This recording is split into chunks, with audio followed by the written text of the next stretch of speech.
ஒரு சம்பவத்தை பாருங்கள். முஸ்லிம் என்கிற நபிமொழி தொகுப்பில் 5678வது நபிமொழி. அல்லாஹு தஆலா ஒரு அடியானை அழைத்து, நீ இந்த நாளை குறித்து என்ன நினைத்தாய் என்று அல்லாஹ் கேட்பானாம். அவன் சொல்லுகிறான், அல்லாஹ்வே உன்னை நான் விசுவாசித்தேன், தூதரை நம்பினேன், வேதத்தை ஒப்புக்கொண்டேன், இந்த நாளை அஞ்சினேன், ஆகவே தொழுதேன், நோன்பு வைத்தேன், ஜகாத்து கொடுத்தேன், ஹஜ்ஜுக்கு சென்றேன், தர்மமும் செய்தேன் என்று சொல்லப்படும். உடனே அல்லாஹ் அவனை தனியாக ஒரு இடத்திலே நிப்பாட்டுவான்.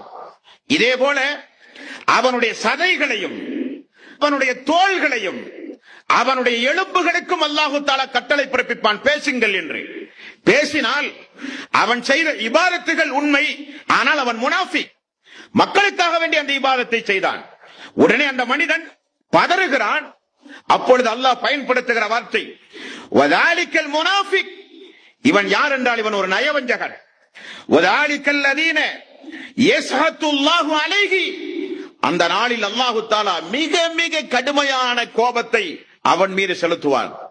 மிக கடுமையான கோபம் அல்லாஹு தஆலா இப்படிப்பட்டவர்களின் மீதுதான் அல்லாஹ் செலுத்துவான் என்று நபிகள் நாயகம் ஸல்லல்லாஹு அலைஹி வஸல்லம் அவர்கள் சொன்ன செய்தியை பார்க்கிறோம் நண்பர்களே.